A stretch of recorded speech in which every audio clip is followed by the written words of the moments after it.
Some county and state leaders in Florida are standing by their decisions to wait on ordering evacuations in some of the hardest hit areas of Southwest Florida.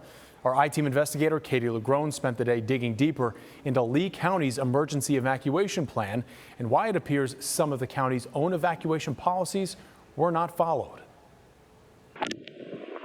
Days after Hurricane Ian slammed into Florida's Gulf Coast, decimating parts of Fort Myers and Barrier Islands, including internationally renowned Sanibel and Captiva Islands, the sheer vastness of Ian's wrath on the state is still being revealed through stunning images of loss, heartbreaking stories of survival, and historic descriptions of what the state's highest leader summarizes as once-in-a-lifetime impacts. Brought so much water that you're having basically what's been a 500-year flood event. But with all Ian's scars to the state, there remain questions why leaders in Lee County, where the hurricane hit hardest, waited on orders for residents there to evacuate. If, in fact, we call for evacuations tomorrow morning, the roads, you all know, the roads are going to be really crowded. Lee County's manager in a local press conference just 2 days before Ian made landfall near Fort Myers as a near Category 5 hurricane. Even though evacuations have not yet been called for, and we won't know about that till tomorrow morning, particularly on the Barrier Islands, if you're feeling unsafe, if you're feeling a little nervous about this storm and the effects, it's okay to go now. It wasn't until Tuesday, just 1 day before Ian hit, did Lee County order mandatory evacuations for its most flood-prone areas.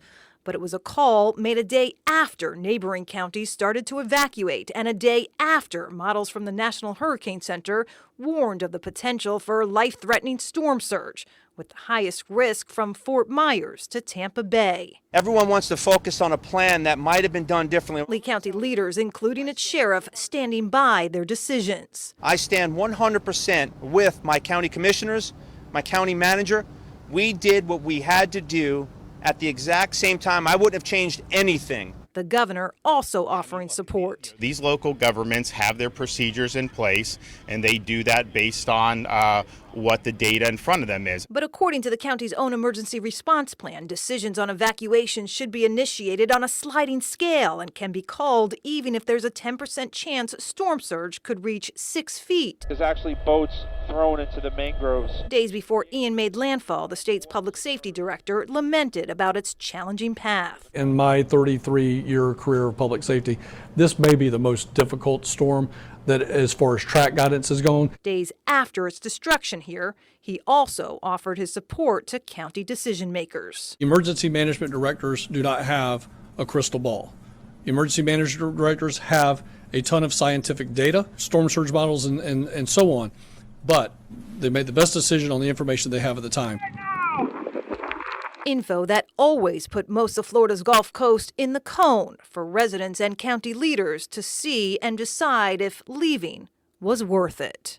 All evacuation orders are made at the local level, and while local leaders can encourage people to evacuate, they can't force them. So even when these evacuations were ordered, we're told many chose to stay. I'm Katie LaGrone reporting.